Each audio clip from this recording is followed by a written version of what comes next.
আসসালামু আলাইকুম। ঈদ মোবারক। পবিত্র ঈদুল আজহার শুভেচ্ছা জানিয়ে অবিরাম বাংলা সংবাদে সবাইকে স্বাগত জানাচ্ছি আসিফুর রহমান সাগর। শুরুতেই বিআরবি কেবলস সংবাদ শিরোনাম। 4 দিনের সফরে রাতে ইংল্যান্ডের উদ্দেশ্যে ঢাকা ছাড়বেন প্রধান উপদেষ্টা, গ্রহণ করবেন কিংস চার্লস হারমোনি অ্যাওয়ার্ড।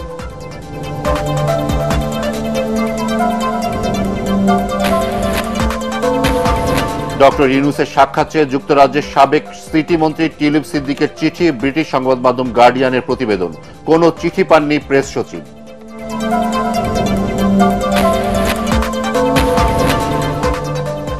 ব্যাংককের চিকিৎসা শেষে গভীর রাতে দেশে ফিরেছেন সাবেক রাষ্ট্রপতি আব্দুল হামিদ।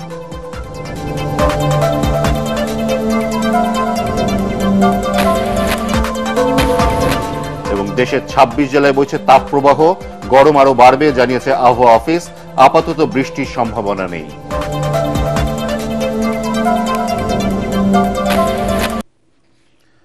এবারে বিস্তারিত। 4 দিনের সরকারি সফরে আজ রাতে যুক্তরাজ্যের উদ্দেশ্যে ঢাকা ছাড়বেন প্রধান উপদেষ্টা ডক্টর মোহাম্মদ ইউনূস। এই সফরে বাকিংহাম প্যালেসে ব্রিটিশ রাজা তৃতীয় চার্লসের সঙ্গে দেখা করবেন প্রধান উপদেষ্টা। এ সময় তিনি রাজা চার্লসের হাত থেকে গ্রহণ করবেন কিংস চার্লস হারমোনি অ্যাওয়ার্ড। সফর সঙ্গী হিসেবে প্রধান উপদেষ্টার সঙ্গে থাকবেন বাংলাদেশ ব্যাংকের governor doctor Ahsan H Mansur ও দুর্নীতি দমন কমিশনের চেয়ারম্যান ডক্টর আব্দুল মোমেন। এছাড়াও দুই দেশের সম্পর্ককে পুনরুজ্জীবিত এবং অর্থনীতি, বাণিজ্য ও বিনিয়োগের ক্ষেত্র সম্প্রসারণের লক্ষ্যে এই সফর অনুষ্ঠিত হবে বলে জানিয়েছে প্রধান উপদেষ্টার প্রেস উইং। অন্তর্বর্তী সরকারের প্রধান উপদেষ্টা ডক্টর মোহাম্মদ ইউনূসের সঙ্গে সাক্ষাৎ চেয়ে চিঠি দিয়েছেন যুক্তরাজ্যের সাবেক সিটি মন্ত্রী টিউলিপ সিদ্দিক। যুক্তরাজ্যের সংবাদ মাধ্যম দ্য গার্ডিয়ানের এক প্রতিবেদনে এ তথ্য জানানো হয়েছে। চলতি সপ্তাহে তাঁর লন্ডন সফরের সময় চলমান বিতর্ক নিয়ে আলোচনার সুযোগ চেয়েছেন টিউলিপ। এই সফরে ব্রিটেনের রাজা প্রিন্স চার্লস এবং প্রধানমন্ত্রী কিয়ার স্টারমারের সঙ্গে সাক্ষাৎ করবেন ডক্টর ইউনূস।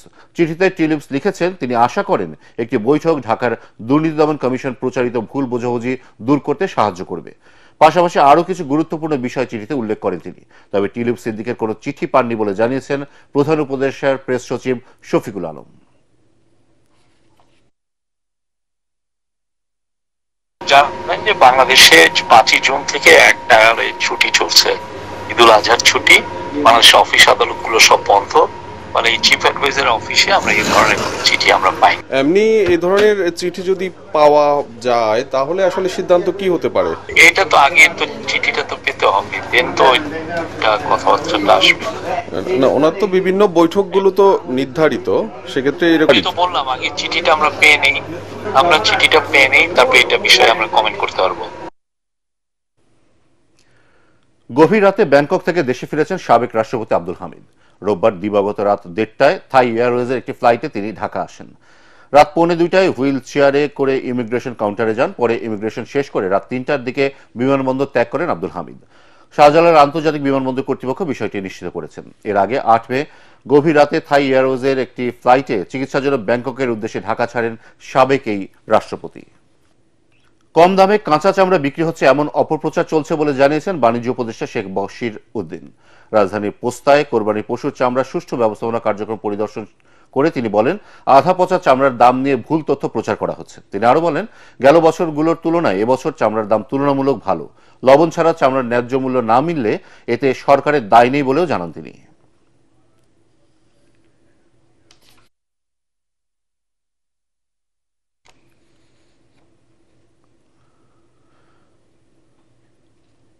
সাভারের বেশিক চামড়া শিল্প নগরীর ট্যানারিগুলোতে কোরবানির পশুর চামড়া আসতে শুরু করেছে। ঢাকা ও আশেপাশের এলাকায় এসব চামড়া আসছে। এখন পর্যন্ত প্রায় 4 লাখ পিস কাঁচা চামড়া এখানে এসেছে। ঈদকে কেন্দ্র করে যাবতীয় ব্যবস্থাপনা সঠিকভাবে করতে বিসিক, জেলা ও স্থানীয় প্রশাসন, আইন শৃঙ্খলা বাহিনী সহ মন্ত্রণালয় সংশ্লিষ্ট দপ্তরগুলো যৌথভাবে কাজ করছে। কাঁচা চামড়া বোঝাই গাড়িগুলো যেন নির্বিঘ্নে শিল্পনগরীতে প্রবেশ করতে পারে তা নিশ্চিত করতে অতিরিক্ত স্বেচ্ছাসেবকও নিয়োগ করা হয়েছে। এদিকে আজ চামড়া শিল্পনগরী পরিদর্শনে আসবেন শিল্প উপদেষ্টা আদিলুর রহমান।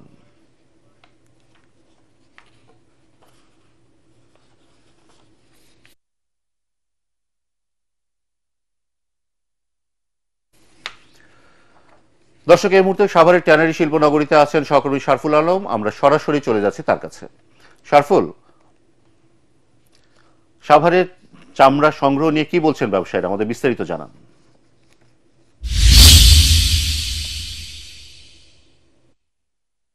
দেখুন, আজ কিন্তু ঈদের তৃতীয় দিন। এরই মধ্যে আমরা সাভারে যে ট্যানারি শিল্পনগরী আছে সেই ট্যানারি শিল্পনগরীতে ঘুরেছি। প্রায় বেশিরভাগ কারখানায় আমরা দেখেছি যে তাদের যে চামড়া কেনার লক্ষ্যমাত্রা ছিল সেই লক্ষ্যমাত্রা অনুযায়ী কিন্তু তারা চামড়া কিনে ফেলেছেন, এবং চামড়া কেনার পর তারা কিন্তু এই মুহূর্তে আমরা দেখছি যে লবণ দিয়ে সেগুলোকে মজুত করছেন, এবং এসব চামড়া মজুত করার কারণে শ্রমিকরা অতিরিক্ত সময় দিচ্ছেন, এখানে কাজ করছেন। এই মুহূর্তে আমি সাভারের চামড়া শিল্পনগরীর একটি কারখানায় রয়েছে, যেখানে দেখতে পাচ্ছি যে লবণ দিয়ে চামড়াগুলোকে আবারও তারা ভালোভাবে লবণ দিচ্ছেন যাতে কোনোভাবে এইসব চামড়া নষ্ট না হয়, সেই জন্য তারা সব ধরনের কাজ করে যাচ্ছেন। এই যে চামড়াগুলো দেখতে পাচ্ছেন এগুলো মূলত ঢাকা এবং ঢাকার আশেপাশের যে পশুগুলো কোরবানি হয়েছে সেই সব কোরবানির চামড়া কিন্তু এখানে আসছে। আপনারা জানেন যে এবছর কিন্তু ঢাকার বাইরের অর্থাৎ দূরবর্তী জেলার চামড়াগুলো কিন্তু 15 দিন পর এইসব কারখানাগুলোতে আসবে, এবং সেই কারণে কিন্তু পুরোপুরি যে ব্যস্ততা চামড়া সংরক্ষণের যে যাবতীয় কার্যক্রম সেটি শুরু হতে কিন্তু আরো কিছুটা সময় লাগবে। এই মুহূর্তে যে ব্যস্ততা দেখছেন সেটা হচ্ছে ঢাকা এবং ঢাকার আশেপাশে যে চামড়া সংরক্ষণ করা হয়েছে সেই চামড়াগুলোকে তারা সংরক্ষণের জন্য কাজ করে যাচ্ছেন। আরেকটি বিষয় হচ্ছে এই আমি যে কারখানাটিতে আছি এখানে এরই মধ্যে 3000 পিস চামড়া চলে এসছে, এবং এই চামড়াগুলো সংরক্ষণে শ্রমিকরা বিভিন্ন পর্যায়ে ধাপে ধাপে তারা লবণ দিয়ে এখানে সংরক্ষণ করছেন, এবং এবারের সরকারের যে ব্যবস্থাপনা, সরকারের যে তদারকি সেটি নিয়েও তারা কিছুটা সন্তুষ্টির কথা আমাদেরকে জানিয়েছেন। আপনারা জানেন যে সাভার শিল্পনগরীতে অন্তর্বর্তী সরকারের উপদেষ্টা, শিল্প উপদেষ্টা কিছুক্ষণ পরে এখানে আসবেন, এবং তিনি এখানকার যিনি কেন্দ্রীয় বর্জ্য শোধনাগার আছে সেটি ঘুরে দেখবেন, এবং চামড়া ব্যবসায়ী সমিতি যারা নেতৃবৃন্দ আছেন, ব্যবসায়ী শীর্ষ কর্মকর্তারা আছেন তাদের সাথে বসবেন, এবং তারা বর্তমানে যে চামড়া সংকট, দাম এবং অন্যান্য বিষয় নিয়ে যেসব জটিলতাগুলো তৈরি হয়েছে সেই সব বিষয়গুলো নিয়ে আদিলুর রহমান ব্যবসায়ীদের সাথে কথা বলবেন, এবং তারপরে কিন্তু গণমাধ্যম কর্মীদেরকে তার একটি ব্রিফিং করার কথা রয়েছে। তো এই ছিল মোটামুটি আমার কাছে এখানকার সবশেষ খবর। আপনাকে ধন্যবাদ। দেশের 26 জেলার উপর দিয়ে বইছে তাপপ্রবাহ, যা আরো কয়েকদিন অব্যাহত থাকতে পারে বলে আবহাওয়ার পূর্বাভাসে জানানো হয়েছে। এদিকে মৌসুমী বায়ুর সক্রিয়তা কমে আসায় সারা দেশে বৃষ্টি কমেছে, ফলে দেশ জুড়ে ভ্যাপসা গরম অনুভূত হচ্ছে। আবহাওয়া অফিস বলছে রাজশাহী, রংপুর ও খুলনা বিভাগ সহ ফেনী ও ময়মনসিংহ জেলার ওপর দিয়ে মৃদু তাপপ্রবাহ বয়ে যাচ্ছে। আজ সারা দেশে তাপমাত্রা আরো বাড়তে পারে বলে পূর্বাভাসে বলা হয়েছে। আবহাওয়াবিদ AK-M নাজমুল হক জানান, আগামী দুদিন বৃষ্টি হওয়ার সম্ভাবনা খুব একটা নেই। বুধবার থেকে কোনো কোনো স্থানে বৃষ্টিপাত হলেও ভ্যাপসা গরম থাকবে আরো বেশ কয়েকদিন। রাজধানীতেও 2-1 পশলা বৃষ্টি হলেও গরম কমবে না বলেও জানান তিনি। বাংলাদেশ সচিবালয় এবং প্রধান উপদেষ্টার সরকারি বাসভবন যমুনা ও পার্শ্ববর্তী এলাকায় সভা সমাবেশ, গণজমায়েত, মিছিল, শোভাযাত্রা নিষিদ্ধ করে গণবিজ্ঞপ্তি দিয়েছে ঢাকা মেট্রোপলিটন পুলিশ ডিএমপি। বুধবার ডিএমপি কমিশনার শেখ মোহাম্মদ সাজ্জাদ আলী স্বাক্ষরিত এক গণবিজ্ঞপ্তিতে এই নির্দেশনা দেওয়া হয়। নির্দেশনাটি রোববার প্রকাশ করা হয়। এবার জানিয়ে দেব খেলার খবর।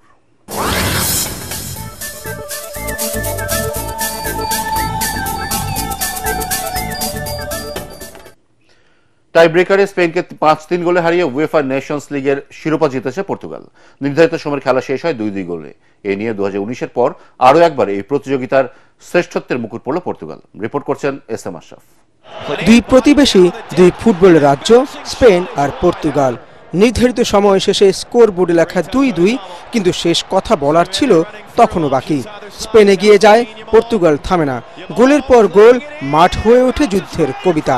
21 মিনিটে মার্টিন জুবিমেন্দির উল্লাস, 5 মিনিট পরে নুনো মেন্দিসের গোলে ভালোবাসার প্রকাশ।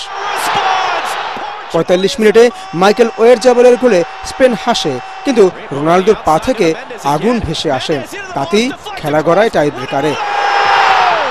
সেখানে নায়ক পর্তুগিজ গোলরক্ষক দিয়েগো কস্তা ফিরিয়ে দেন আলভারো মোরাতার শট, আর নেভেস শেষ শটে গোল করতেই নিশ্চিত হয়ে যায় পর্তুগালের জয়। পর্তুগিজদের জন্য রাতটি শুধু ফুটবলের নয়, তাদের জাতির গর্বের, ভালোবাসার, অশ্রুজলের। ইউরোপের মঞ্চে লেখা হলো নতুন এক বিজয়গাথা, নাম তার Portugal. SM Ashraf, ATN Bangla. শেষ করার আগে BRB কেবলসের সংবাদ শিরোনাম আরো একবার। 4 দিনের সফরে রাতে ইংল্যান্ডের উদ্দেশ্যে ঢাকা ছাড়বেন প্রধান উপদেষ্টা, গ্রহণ করবেন কিংস চার্লস হারমোনি অ্যাওয়ার্ড।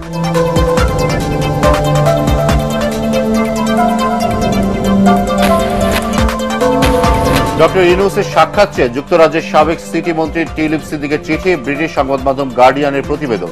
কোনো চিঠি পাননি প্রেস সচিব।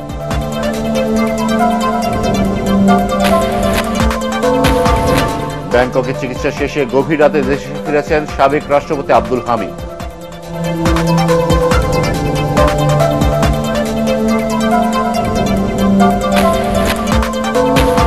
এবং 26 জেলায় বইছে তাপপ্রবাহ, গরম আরো বাড়বে জানিয়েছে আবহাওয়া অফিস। আপাতত বৃষ্টির সম্ভাবনা নেই।